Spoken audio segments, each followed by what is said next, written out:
ಓಂ ಗುರುಭ್ಯೋ ನಮಃ ಅರ್ಕಮಹಾಗಣಾಧಿಪತಿಯೇ ನಮಃ ಆತ್ಮಗುರುವೆ ಭದ್ರಕಾಳಿಯೇ ನಮೋ ನಿತ್ಯಂ ಸರಸ್ವತಿಯೇ ನಮೋ ನಮಃ ವೇದ ವೇದಾಂತ ವಿದ್ಯಾಸ್ಥಾನಭ್ಯೋ ಚ ಎಲ್ಲ ಜ್ಯೋತಿಷ ಅಭಿಮಾನಿಗಳಿಗೆ ಈ ದಿನದ ಪ್ರಣಾಮಗಳು.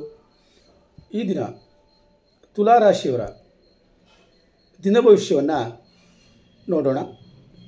13/6/2026 ಶನಿವಾರ, ತ್ರಯೋದಶಿ ತಿಥಿ, ಚತುರ್ದಶಿ ತಿಥಿ, ಕೃತಿಕಾ ನಕ್ಷತ್ರ ಹಾಗೂ ಸುಕರ್ಮಕ ಯೋಗಗಳ ಸಂಯೋಗ ಇರೋದ್ರಿಂದ ಈ ದಿನದಲ್ಲಿ ತ್ರಯೋದಶಿ ಚತುರ್ದಶಿ ತಿಥಿಯ ಗಂಭೀರ ಪ್ರಭಾವ ಮತ್ತು ಕೃತಿಕಾ ನಕ್ಷತ್ರದ ತೀಕ್ಷ್ಣ ಕಾರ್ಯಶಕ್ತಿ ಜೊತೆಗೆ ಸುಕರ್ಮಕ ಯೋಗದ ಕಾರ್ಯಸಿದ್ಧಿಯ ಅನುಗ್ರಹ ನಿಮ್ಮ ಉದ್ಯೋಗ, ವ್ಯವಹಾರ, ಹಣಕಾಸು ಸಂಬಂಧಗಳು, ಕುಟುಂಬ ಮತ್ತು ಸಾಮಾಜಿಕ ಗೌರವದ ಮೇಲೆ ಯಾವ ರೀತಿ ಪರಿಣಾಮವನ್ನು ಬೀರುತ್ತದೆ, ಯಾವ ಕೆಲಸದಲ್ಲಿ ಲಾಭ, ಯಾವ ಕೆಲಸದ ವಿಷಯದಲ್ಲಿ ಎಚ್ಚರಿಕೆಯಿಂದ ಇರಬೇಕು ಎನ್ನುವಂಥದ್ದನ್ನು ಸಂಪೂರ್ಣವಾಗಿ ತಿಳಿದುಕೊಳ್ಳೋಣ. ತುಲಾರಾಶಿ ಅಧಿಪತಿಯಾದಂಥ ಶುಕ್ರ ಹಾಗೂ ಈ ವಾರಾಧಿಪತಿಯಾದಂಥ ಶನಿ ಸಂಯೋಜನೆ ಇರೋದರಿಂದ ಶನಿಯ ಶಿಸ್ತು ಮತ್ತು ಶುಕ್ರನ ಸಮತೋಲನದ ಗುಣಗಳು ಸೇರಿ ನಿಧಾನವಾದರೂ ಸ್ಥಿರ ಫಲವನ್ನು ನೀಡುವ ಸೂಚನೆಯನ್ನು ನೀಡ್ತಾ ಇದ್ದಾವೆ. ಆದ್ದರಿಂದ ಜನರ ಸಂಪರ್ಕದಿಂದ ಅವಕಾಶಗಳು ಒದಗಿ ಬರುತ್ತದೆ. ನಿಮ್ಮ ಕೆಲಸದಲ್ಲಿ ಅನುಕೂಲಗಳು ಉಂಟಾಗ್ತದೆ. ಪಾರ್ಟ್ನರ್ಶಿಪ್ ವ್ಯವಹಾರದಲ್ಲಿ ಲಾಭ ಉಂಟಾಗುವ ಸಾಧ್ಯತೆ ಇದೆ. ಆದರೆ ಕೃತಿಕಾ ನಕ್ಷತ್ರದ ಪ್ರಭಾವದಿಂದ ಮಾತಿನಲ್ಲಿ ತೀಕ್ಷ್ಣತೆ ಬರಬಹುದು. ಸಂಬಂಧದಲ್ಲಿ ಮಿಸ್ಅಂಡರ್ಸ್ಟ್ಯಾಂಡಿಂಗ್ ಬರೋ ಸಾಧ್ಯತೆ ಇರ್ತದೆ. ಈ ದಿನದ ಸಮತೋಲನ ಮತ್ತು ಮೃದು ಮಾತು ಯಶಸ್ಸಿನ ಗುಟ್ಟು. ತ್ರಯೋದಶಿ ತಿಥಿ ಮತ್ತು ಚತುರ್ದಶಿ ತಿಥಿಯ ಪ್ರಭಾವ ಇರೋದರಿಂದ ಹಳೆಯ ಕೆಲಸಗಳು ಪೂರ್ಣಗೊಳ್ಳುತ್ತವೆ. ಶಿವನ ಆರಾಧನೆಗೆ ಅತ್ಯುತ್ತಮವಾದಂಥ ದಿನ. ಅಡೆತಡೆ ನಿವಾರಣೆ ಆಗ್ತದೆ. ಈ ದಿನ ಬಾಕಿ ಉಳಿದ ಕೆಲಸಗಳು ಮುಗಿಯುತ್ತದೆ. ಮನಸ್ಸಿಗೆ ಸ್ಪಷ್ಟತೆ ಎನ್ನುವಂಥದ್ದು ಬರ್ತದೆ. ಹಳೆಯ ಗೊಂದಲ ಕಡಿಮೆಯಾಗಬಹುದು. ಕೃತಿಕಾ ನಕ್ಷತ್ರದ ಪ್ರಭಾವ ಇರೋದರಿಂದ ನಿರ್ಧಾರದ ಸಾಮರ್ಥ್ಯ, ನಾಯಕತ್ವ ಗುಣ, ಧೈರ್ಯ ಅನ್ನುವಂಥದ್ದು ಹೆಚ್ಚು ಕೆಲಸ ಮಾಡೋದ್ರಿಂದ ನಿಮ್ಮ ಸಾರ್ವಜನಿಕ ವ್ಯವಹಾರಗಳಲ್ಲಿ ಉತ್ತಮ ಫಲ ಬರ್ತದೆ ಅನ್ನುವಂಥದ್ದು. ಹೊಸ ಬಿಸ್ನೆಸ್ಗಳ ಐಡಿಯಾ ನಿಮಗೆ ಬರ್ತದೆ. ಮಾಡೋಂಥ ಕಾರ್ಯಗಳಲ್ಲಿ ಉತ್ತಮ ಪ್ರತಿಕ್ರಿಯೆ ಎನ್ನುವಂಥದ್ದು ಬರ್ತದೆ. ಆದರೆ ಪಾರ್ಟ್ನರ್ಶಿಪ್ನಲ್ಲಿ ಆತುರದ ನಿರ್ಧಾರವನ್ನು ತೆಗೆದುಕೊಳ್ಳಬೇಡಿ. ಕೋಪದಿಂದಲೇ ಆಡಿದ ಮಾತು ಅಪಾರ್ಥವನ್ನು ಕಲ್ಪಿಸಬಹುದು. ಮಾತಿನಿಂದ ಸ್ವಲ್ಪ ಜಾಗೃತಿ ಇರಲಿ. ಸುಕರ್ಮಕ ಯೋಗ ಪ್ರಭಾವ ಇರೋದರಿಂದ ಪರಿಶ್ರಮಕ್ಕೆ ಫಲ ದೊರೆಯುತ್ತದೆ.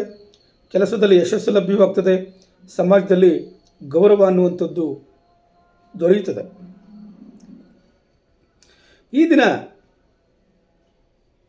ಹಿರಿಯರ ಸಹಕಾರ ಅನ್ನುವಂಥದ್ದು ಸಿಗ್ತದೆ. ಆನ್ಲೈನ್ ಕಾರ್ಯಗಳಲ್ಲಿ ಯಾರಾದ್ರೂ ಮಗ್ನರಾಗಿದ್ದರೆ ಅದರಲ್ಲಿ ಪ್ರಗತಿಯನ್ನು ಕಾಣ್ತೀರಿ. ತುಲಾರಾಶಿಯ ಉದ್ಯೋಗಸ್ಥರಿಗೆ ಇಂದು ಸಹಕಾರದಿಂದ ಯಶಸ್ಸು ಸಿಗುವ ಸಾಧ್ಯತೆ ಇದೆ. ಉದ್ಯೋಗದಲ್ಲಿ ಹೊಸ ಹೊಸ ಅವಕಾಶಗಳು ಬರಬಹುದು. ಟೀಮ್ ವರ್ಕ್ ಸಪೋರ್ಟು ಸಿಗಬಹುದು. ಆದ್ದರಿಂದ ನೀವು ಭಾವನಾತ್ಮಕವಾಗಿ ತೀರ್ಮಾನ ತೆಗೆದುಕೊಳ್ಳುವಂಥದ್ದು ಬೇಡ.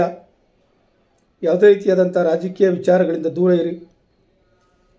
ಶಿಕ್ಷಕರು, ಜ್ಯೋತಿಷಿಗಳು, ಕನ್ಸಲ್ಟರ್ಗಳಿಗೆ ವಿಶ್ವಾಸ ಹೆಚ್ಚಾಗಬಹುದು. ಉತ್ತಮ ಪ್ರತಿಕ್ರಿಯೆಗಳು ಬರ್ತದೆ.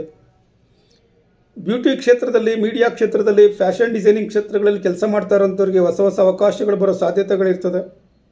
ಪಬ್ಲಿಸಿಟಿ ಸಿಗುವಂಥ ಸಾಧ್ಯತೆಯೂ ಇರ್ತದೆ. ಖಾಸಗಿ ಉದ್ಯೋಗದಲ್ಲಿರುವಂಥವ್ರಿಗೆ ಅಪ್ರಿಸಿಯೇಷನ್ ಸಿಗೋ ಸಾಧ್ಯತೆ ಇರ್ತದೆ. ಟೀಮ್ ವರ್ಕ್ ಸಪೋರ್ಟ್ ಸಿಗ್ತದೆ. ಈ ದಿನ ವ್ಯವಹಾರಗಳಲ್ಲಿ ಪಾರ್ಟ್ನರ್ಶಿಪ್ ಮತ್ತು ಸಂಪರ್ಕದಿಂದ ಲಾಭ ಉಂಟಾಗ್ತದೆ. ಆನ್ಲೈನ್ ಬಿಸ್ನೆಸ್ ಇರ್ಬೋದು, ಫ್ಯಾಷನ್ ಡಿಸೈನಿಂಗು, ಬ್ಯೂಟಿ ಕ್ಷೇತ್ರ, ಕೋಚಿಂಗ್ ಕ್ಲಾಸಸ್ ಇರ್ಬೋದು, ಮುಂತಾದವುಗಳಲ್ಲಿ ಲಾಭ ಉಂಟಾಗ್ತದೆ ಅನ್ನುವಂಥದ್ದನ್ನು ತಿಳ್ಕೊಳ್ಳಿ. ಹಣಕಾಸಿನ ವಿಚಾರದಲ್ಲಿ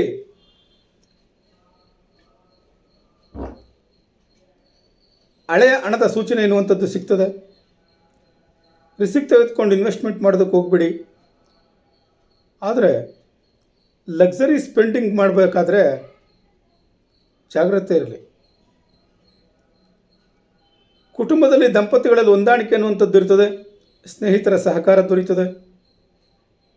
ಸಣ್ಣ ಮಿಸ್ಅಂಡರ್ಸ್ಟ್ಯಾಂಡಿಂಗನ್ನು ದೊಡ್ಡದನ್ನಾಗಿ ಮಾಡೋದಕ್ಕೆ ಹೋಗಬೇಡಿ. ಮಾತಿನಲ್ಲಿ ಕಠಿಣತೆ ಅನ್ನುವಂಥದ್ದು ಬೇಡ. ಆರೋಗ್ಯದಲ್ಲಿ ನಿದ್ರೆಯಲ್ಲಿ ವ್ಯತ್ಯಾಸ ಉಂಟಾಗ್ಬೋದು, ಮಾನಸಿಕ ಒತ್ತಡ ಬರಬಹುದು, ಬೆನ್ನಿನಲ್ಲಿ ಬಾಧೆ ಉಂಟಾಗ್ಬೋದು. ವಿಶ್ರಾಂತಿಗೆ ಪ್ರಾಮುಖ್ಯತೆಯನ್ನು ನೀಡಿ.